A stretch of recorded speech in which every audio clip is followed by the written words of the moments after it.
This is Leonardo da Vinci proof. The artist has done it.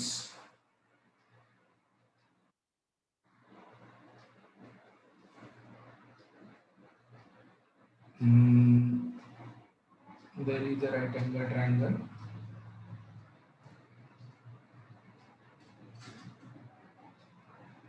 and there is a square followed by a square,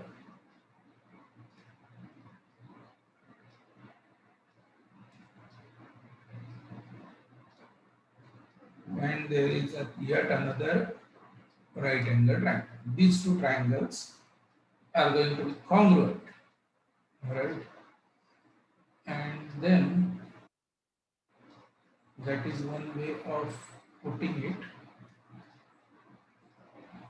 So these 3 points are going to be collinear. Then there is a square here. So the two triangles are congruent, right? I will explain what I am drawing. There is a square, this is 90 degree, and then there is one more triangle which is put here, which is congruent to original triangle, 90, right? And then I must draw dotted line here. Now, because we have holidays, no school, what you can do at home is you can create one piece of paper or card sheet of this size.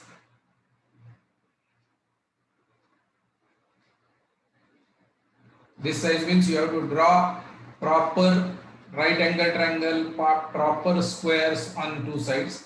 So you will get one piece of card sheet paper looking like this, and you can cut it and then cut it in the dotted line also. So you will end up getting this as first piece and this as second piece. Okay, so what is this total area? It is 2 times triangle area, 2 times area of triangle, ABC, let me call this ABC, plus AB square plus AC square. Okay, so this is the numerically, this is what is the shaded area right now. Okay, you need to make one more piece of paper which is going to look like this.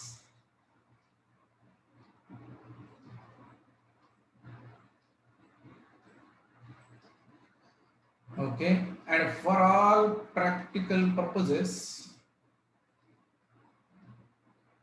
you need to make another piece of paper accurately drawn and accurately cut.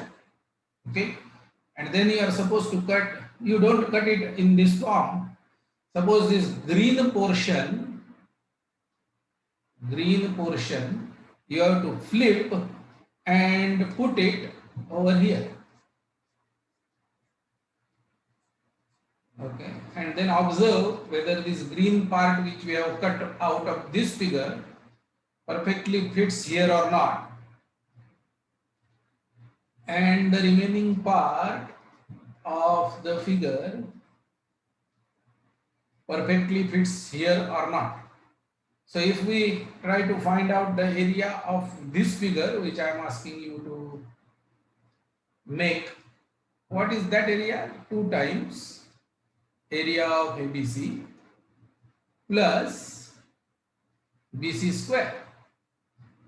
Okay, so this is Leonardo da Vinci proof, the Vinci proof of Pythagoras theorem. if you could successfully get these two areas equal, which you can algebraically prove in this diagram also, which we will not do because we are doing a lot of algebra otherwise. And because this is Vinci proof, we will do it using the diagram. So if these two areas are equal, then we can cancel these two areas out. We get Pythagoras theorem. AB square plus AC square is equal to BC square. This is the Vinci proof of Pythagoras theorem. You can observe, you can check. Anyway, you do some craft which is of less use. This could be the craft which will give you a Pythagoras theorem. Therefore, you may try whenever you have free time. You can try this and check whether these two parts are exactly same or not. This angle is going to be 45 degree. This angle is going to be 45 degree. This angle is 45. This angle is also 45. All these four angles are 45. And therefore, we expect that these two pieces will fit exactly on these two pieces, and hence both these areas are equal. If you cancel these two ABC out from both sides, you get Pythagoras theorem. Going to prove now, if I draw any circle here, and if I could successfully measure the circumference of this circle, and if somebody has drawn some circle somewhere else, and he could measure the circumference of the circle, also diameter of this circle, if I can measure. So circumference is C1, diameter is D1, circumference is C2, diameter is D2. Then we will observe that C1 upon D1 is equal to C2 upon D2. C2 upon D2. And then this is going to be the big result, because in maths, those things which don't change, don't vary, invariant, carry a lot of importance, because those are the things like sun rises at east, invariable, invariant, always true. So if you are being put on some island and you do not know which is east, which is west, which is north, which is south, you be there till the race takes place next day, and you will come to know which is east, which is west. The moment you come to know east, all remaining directions, and therefore something which is invariant carries a lot of meaning in mathematics, and therefore we are trying to prove that these two ratios are going to be equal. For that, what I require is one, similarity, and two, theorem on equal ratios.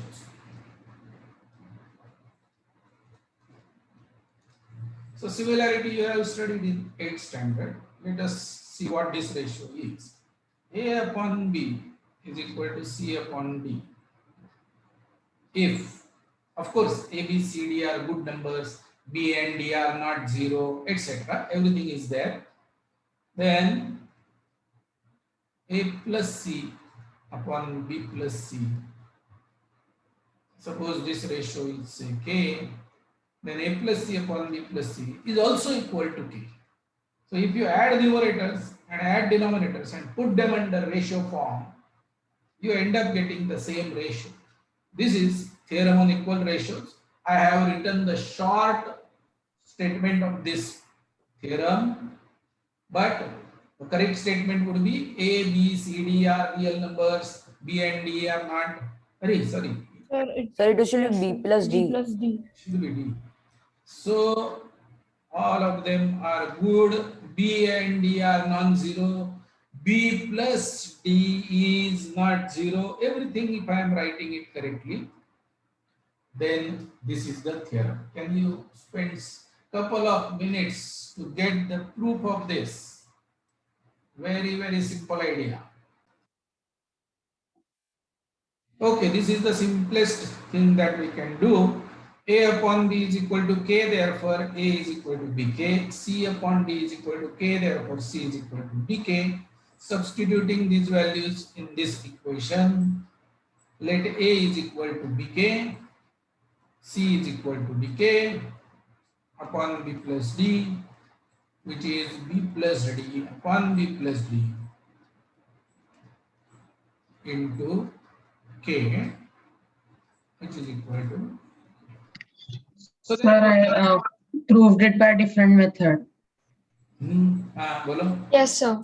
Sir, so sir, A upon B is equal to C upon D. So A upon C equal to B upon D, and then so the A plus B upon B equal to C plus D upon D, and so A plus B upon C plus D equal to D by. No, I understood this. A upon C is equal to B upon D. After that, what did he do? Sir, so A plus C upon C will be equal to B plus D upon D. So, sir, I got B plus D into the denominator. So, A plus C upon B plus D equal to C upon D, which is equal to K. Yes, good, correct. Sir, I have a different method. Yes, what is your? Yes, sir. So what I did was, sir, like, sir, if I consider. Garva, 1 minute. Yes, sir. You directly start telling what you did. What I did was this. I had two options. I am getting little confused. I wanted this explanation, sir. I have tried it many times. I don't want to listen to this. When I give you opportunity, you tell me what is precisely interested. What am I interested in? You tell me that. Okay. Yes, sir. So, sir, so I considered that if A plus B plus C, A plus C upon B plus D is equal to K, so I considered that as true in the first place, sir, and then so it is equal to K, and therefore it is equal to A by B. So then I cross multiplied, and I thus got that. Therefore, now I can extend this and say, suppose A1 upon B1 is equal to A2 upon B2, A3 upon B3 is equal to AN upon BN, then I can say, yes, this is also going to be equal to A1 plus A2 plus dot dot dot plus AN divided by B1 plus B2 plus dot dot dot B. True? Because you are just extending it from 2 ratios to n ratios, and this will work. If you replace every one of them in the numerator by B1k, B2k, B3k, Bnk, then the k will come out as constant and it will work. Moreover, it will work for both negative also. A minus C upon B minus D, etc. Okay? This is going to be useful for us. Now the setup. Difficult to draw, but I will try my level best. Let me change the color. This is bad orange color. Circle, circle. Tick. Slightly is entering. Then what I will do is, if I am supposed to say that reference to diameter is constant, I need at least 2 circles to compare. And therefore, I take 2 circles, and the best way to compare them is to make them concentric, and therefore center coincides. And hence, we start creating polygon out of it.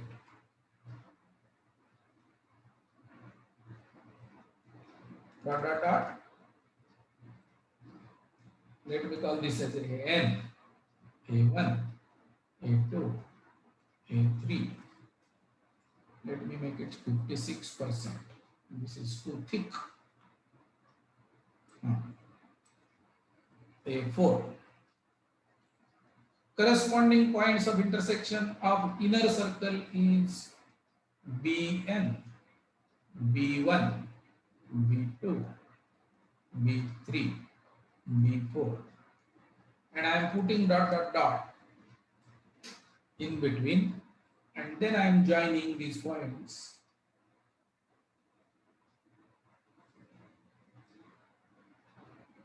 So on.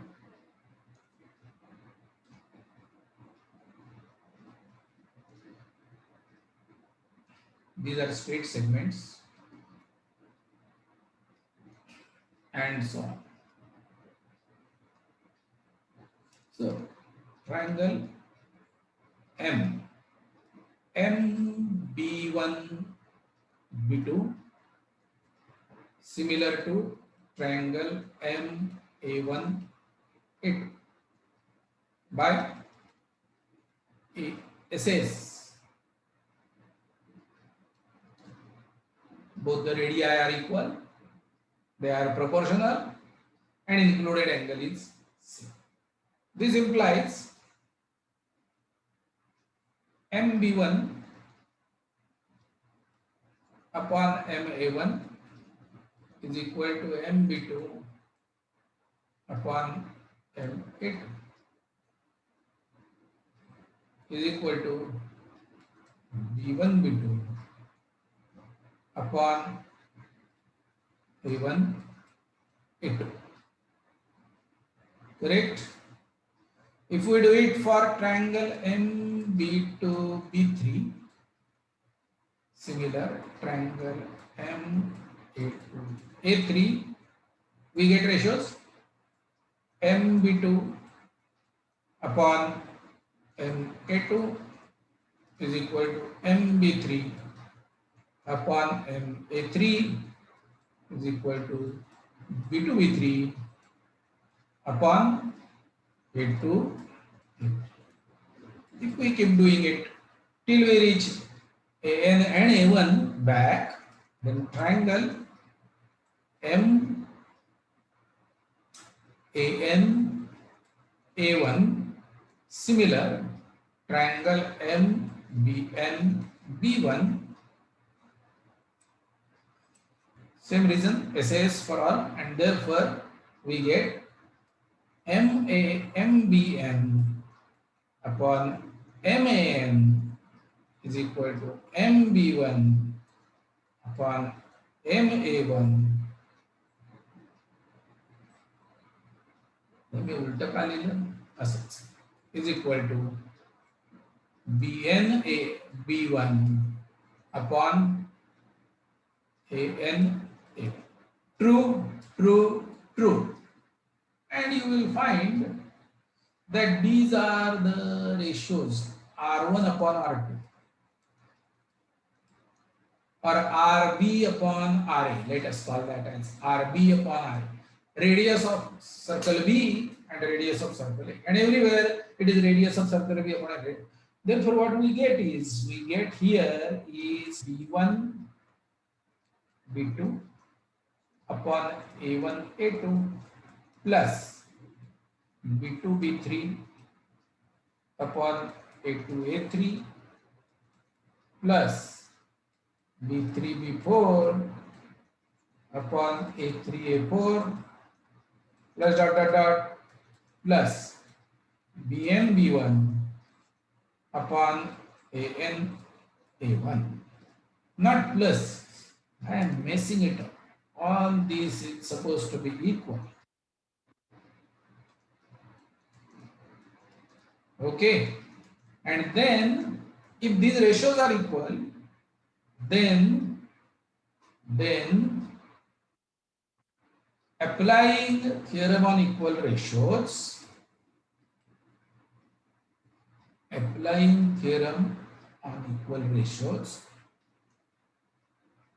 we get paste, select beta, अरे यार undo. Chalo, okay, anyway, it is there. So if we add all of them, then that also will be equal to the earlier one. Oh no,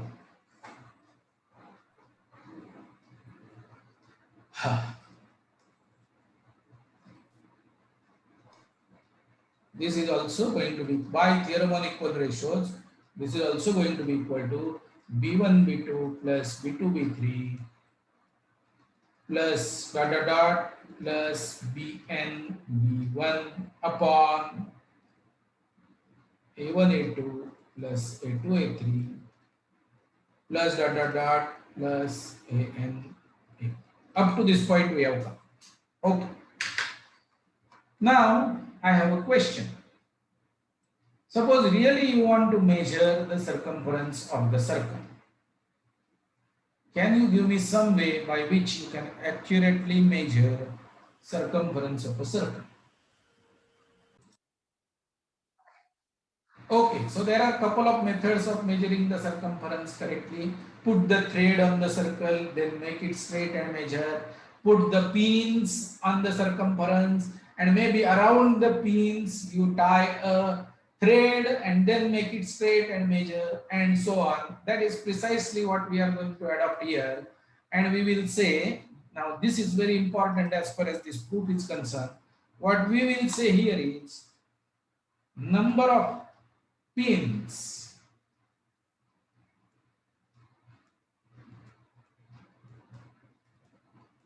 What do I mean by pin? Suppose this outer circle circumference I am measuring, then at A1 I put my first pin, at A2 I put my second pin, A3 third pin. I am making all these pins like this.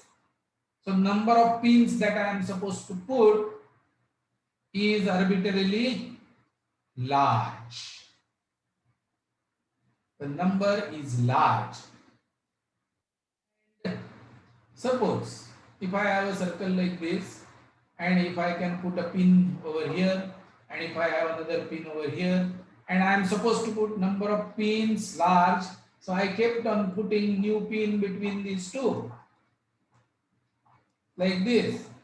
Then after doing, say, after putting 1 lakh number of pins like this, will I get circumference correct? No, I am not putting any pin on this side. Therefore another discipline that we must have while putting the pins is number of pins must be arbitrarily large and distance between two pins must be arbitrarily small. Okay, so if we do this, now arbitrarily large means number of pins arbitrarily large means practically you should not stop putting the pins.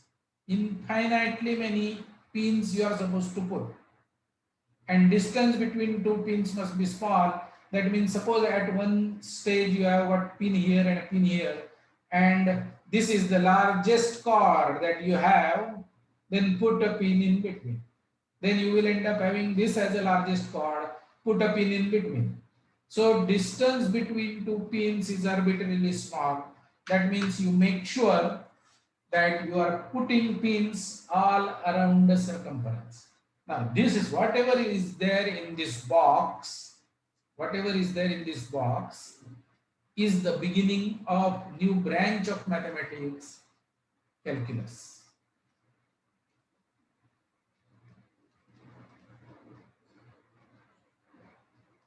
This is the beginning of calculus. So what we are going to say right now is we are not going to study calculus for finding out this proof. We will say that, okay, if number of pins are arbitrarily large and the distance between two pins is arbitrarily small, that is what is the word we will use is limiting case. Nobody is going to put infinitely many pins. So we just do a thought experiment that there are infinitely many pins, and as number of pins are increasing, the perimeter of the polygon is increasing. Suppose we have only 4 pins here, then it is a quadrilateral, and it is a perimeter of a quadrilateral and not the circumference of circle. But if we have 4 more pins, then of course the circumference is still not achieved, but the perimeter of octagon is definitely greater than perimeter of quadrilateral. If we put 8 more pins, it is still better. If you put some more pins, it is better. Okay, and therefore perimeter. So what we can call this in limiting case? Limiting case. Limiting case. These dots means I'm limiting, I'm putting infinite, and therefore this n is tending to infinity. In limiting case, I can say that this is the perimeter of polygon B upon perimeter of polygon A. Otherwise it was perimeter, but now let me make it in green. Okay. So B1, B2 plus B2, B3 was perimeter of B. A1, A2 plus A2, A3 plus AN, A1 is perimeter of A, green. But the moment we put limiting case, infinitely many pins, we can say it is circumference of B upon circumference of A. Okay, which is anyway going to be equal to RB upon RA. That is this theorem on equal ratios. K value, which is equal to 2 times RB upon 2 times RA, which is equal to diameter of B upon diameter of A. Hence, CA upon DA is equal to CB upon DB is equal to constant.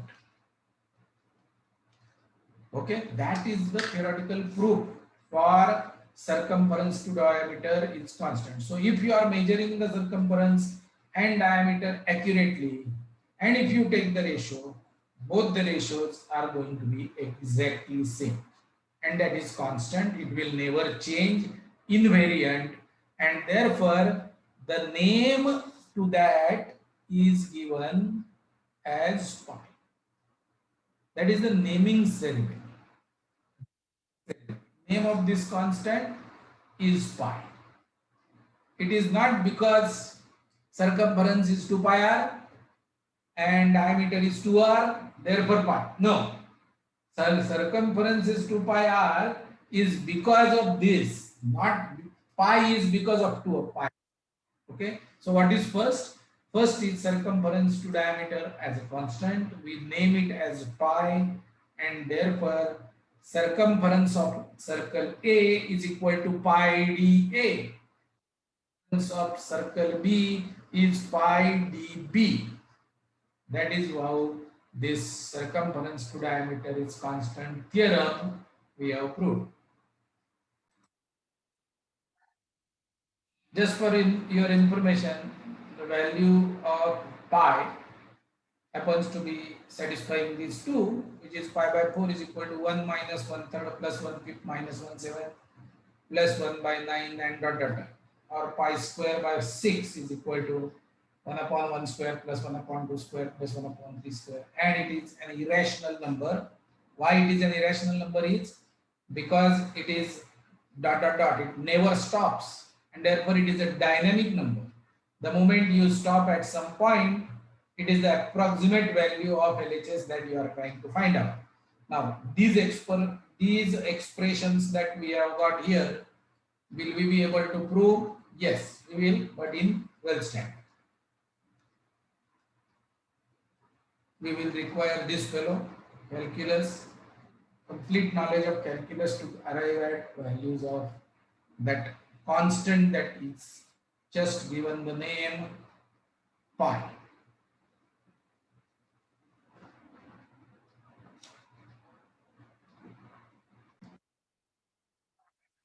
Now let us derive the formula for area of the circle is equal to pi r square.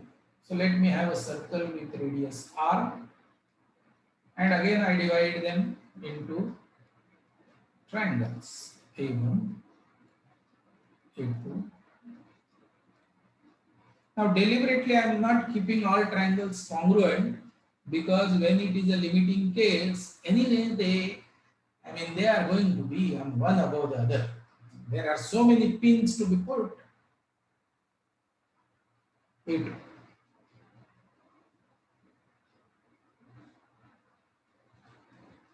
Not A2. That is the silly mistake. Yeah. Now, if I want to find out area of triangle M A2 is equal to A1 A2 into, let me call this height as H1 divided by M A2 A3 A2 A3 divided into H2 divided by, now dot. This is good. If it was octagon, I need to write all 8. But because it is n-sided and n tends to infinity eventually, I can very easily write it. Major M A1 is equal to An A1 into Hn upon. So if I add all these areas, I will get area of polygon. Sigma. Now this is yet another way of using sigma. Sigma, you write only one, MA1 A2. Sigma means sum. What do you sum? What do you add? Areas looking like MA1 A2. So that means this LHS is equal to. Now if I write summation of this RHS, I will be able to take out only half common. But now let me apply my dot concept, which is limiting case. If I keep dividing them in triangle, what will happen is distance between two is going to be arbitrarily small and it is going to be thin isosceles triangle. And in limiting case, every time this AK and AK plus 1, that segment is becoming smaller and the height HK is becoming larger. See, H1 is smaller than H2. And if I create a triangle like this, H5, H4 is still smaller than H1. Can you see that? Therefore, every time you make those two pins come, and in limiting case, practically they are going to be very, very close. Not one above the other, but very close. In that case, this H1 in limiting case will tend to R. H2 in limiting case will tend to R. And therefore, what I will get here is R upon 2 into A1 A2 plus A2 A3 plus AN A1 in limiting case is circumference of the circle A. However, we have said that circumference of the circle A is pi into diameter or 2 times radius of circle A divided by 2, which is pi r square. Hence proved.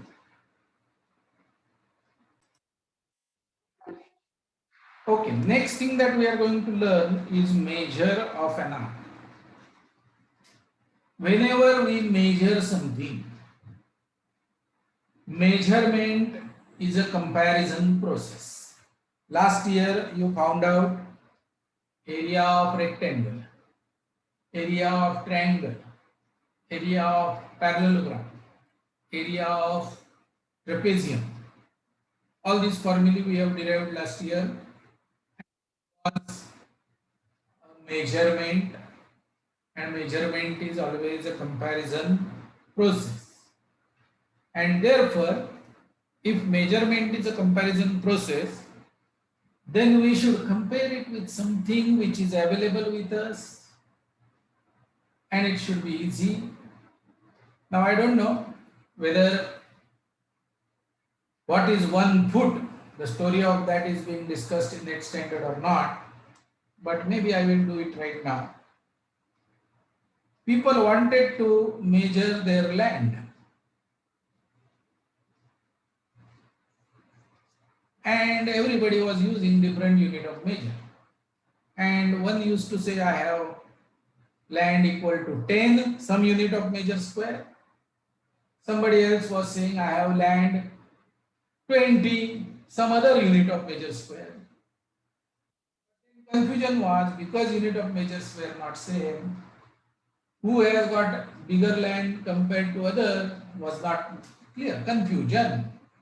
Because everybody is using different scale, different unit of measure.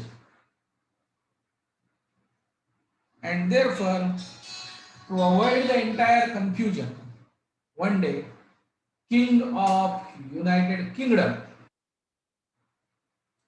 decided that this is actually, he took an ink and put his foot inside that ink and got the print on a piece of paper and said, from that day onwards, this distance is 1 foot. Now you measure your land compared to 1 foot and tell me how much it is, etc. So this paper is being preserved, and everybody wants to come up with new unit of measure, say meter. You have to have a relationship with this.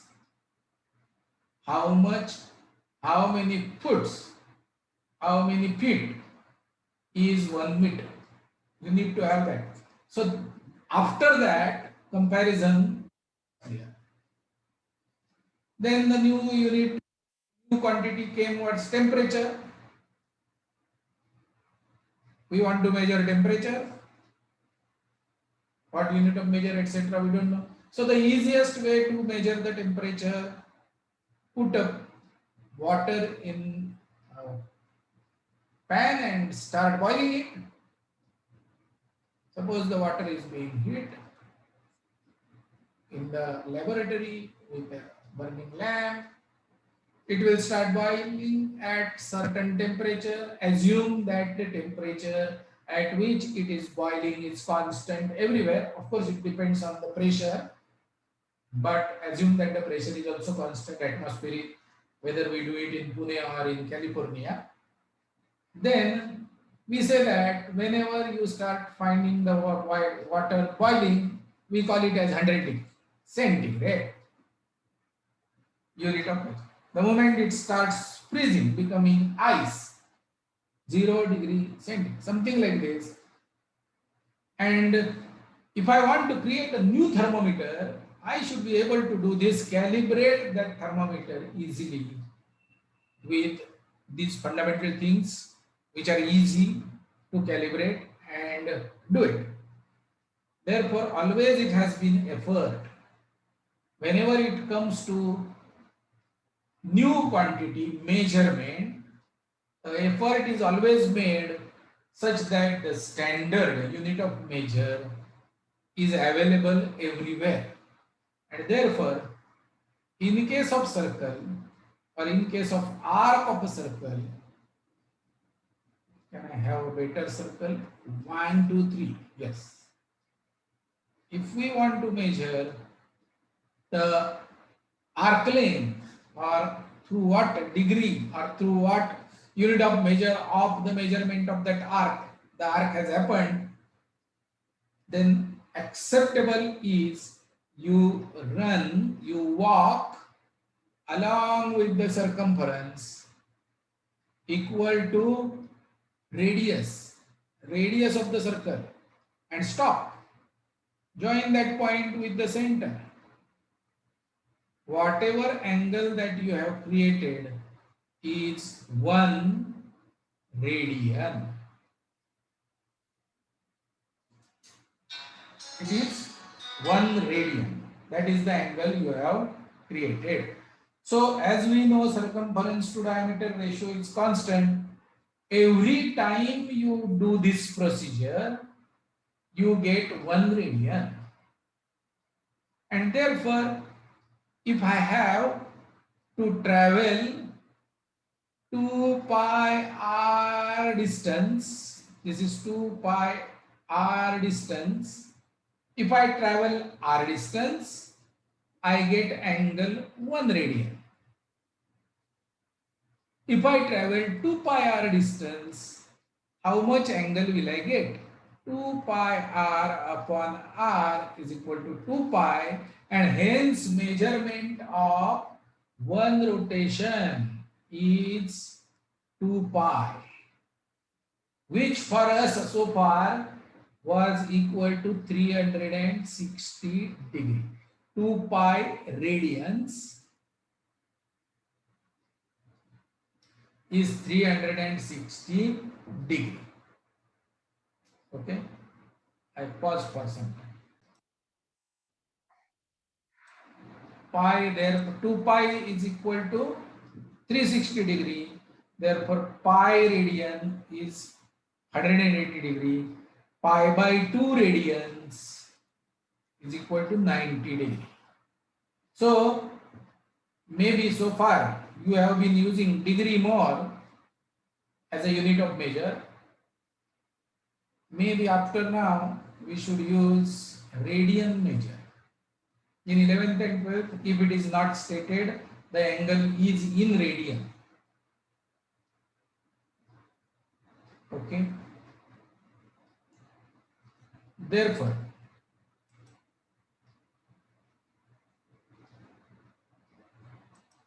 now I want to find out length of an arc. Suppose there is an arc of a circle whose radius of this circle is small r, and the arc is through theta degree, no, theta radian. Then what is the length of the arc? Can somebody tell me length of the arc?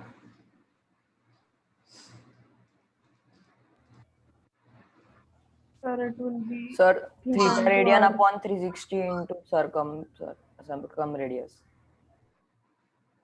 Theta r. Guitar. This is r. This is r.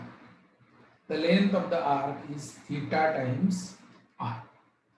So if radius is 1 unit, then whatever is the measure of an angle through which this ray is rotating, exactly that much numerical value you are traveling along the circumference. If it is unit radius circle 1, circle with radius 1.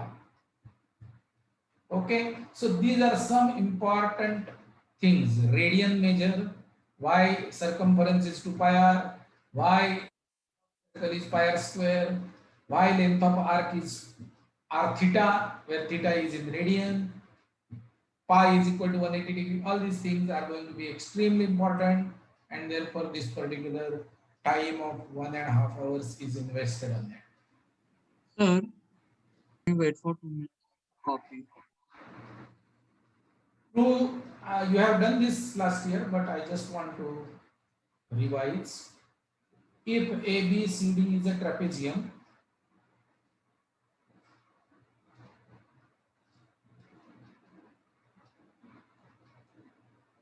and if M and N are midpoints, suppose this length is A, this length is B, then Mn is equal to half A plus B. And one more result, if ABCD is a trapezium, A, B, A, B, C, D.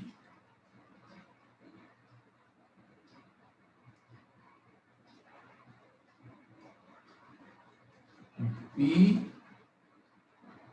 Q. P and Q are midpoints of BD and AC respectively. Then PQ is equal to half B minus A. Have you done these two results in last year curriculum? Yes, sir. Yes, sir. So Yes, sir. quickly, can you confirm whether you recollect the proof or not? Yes, sir. Now I am going to explain you this diagram first and ask you a few questions. ABC is any general triangle. I is in center. I hope you can see this diagram clearly. I1 is X center, opposite to A. I2 is X center, opposite to B. I3 is X center, opposite to C. Perpendicular from I to D is small r. I1 to D1, small r1. I2 to D2, this is supposed to be D2. I3 to D3, this is R3. Are you familiar with this diagram? And this is a circumcircle. And in circumcircle, Yes, sir. observe that circumcircle intersects triangle I1, I2, I3 in three more points other than ABC, which are L1 dash. L1 dash is one of them, and of course there will be some L2 dash here and L3 dash there. We are not interested in them, but L1 dash, and if you join I1, then it intersects circumcircle at L2, which happens to be the midpoint of I1. Similarly, L1 dash happens to be midpoint of I1, I2, I3. Are you with me?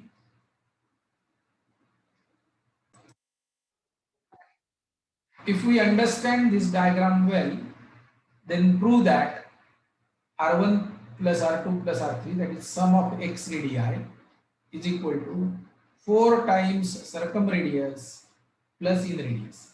Stainer's theorem.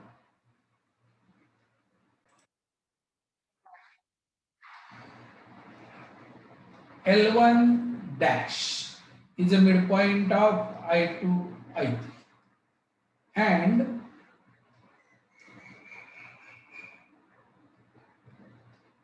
D2, D3 midpoint is A dash. Now, why? Midpoint of D2, D3 is going to be A dash, and that line is going to be perpendicular L1, L1 dash. Why? Because all these lines are perpendicular to D1, D2, D3. Hence, I2, I3, D3, D2 is trapezium.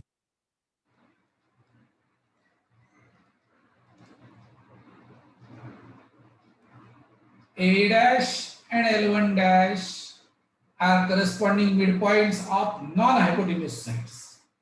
Therefore, A dash L1 dash is equal to half R2 plus R3 using trapezium property number 1.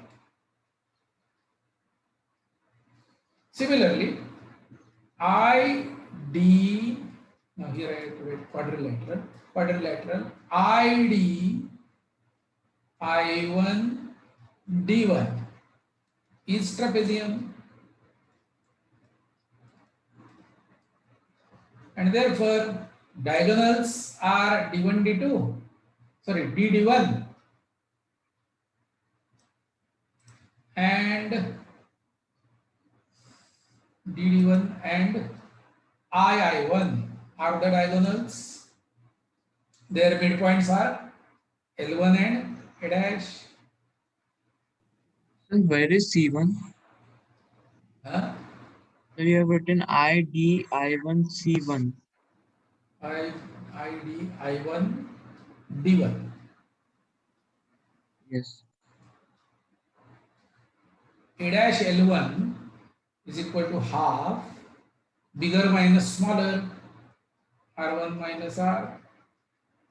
This is property number 2 of trapezium, and we know that L1 dash A dash plus A dash L1 is equal to diameter, which is 2R, which is equal to 1/2 common inside bracket R2 plus R3 plus R1 minus R. That makes it 4R plus R is equal to R1 plus R2 plus R3. It is very that simple. What is that simple? Using trapezium property and proving is simple. But first time seeing that in center excenter configuration, first time seeing that in center excenter configuration is difficult, and therefore we require these mathematicians. So next year in 10th standard, we will learn one more proof of Stainer's theorem. At that time, you must have forgotten Stainer's theorem. Today you will remember. Why this theorem is very important? Because it connects all 5 important radii of the triangle. 3x radii, in radius and circumradius. They are connected to each other. You know one relationship, 1 upon R is equal to 1 upon R1 plus 1 upon R2 plus 1 upon R3. You know this relationship? Yes. Sir. Here this Yes, sir. in radius and x radii are connected to each other by this relation. Therefore, this is important. This is important because all 5 important, the moment you draw triangle, you have these 5 important radii. They are connected to each other by this result, and therefore this result becomes important. Okay, so that is what we have for the day.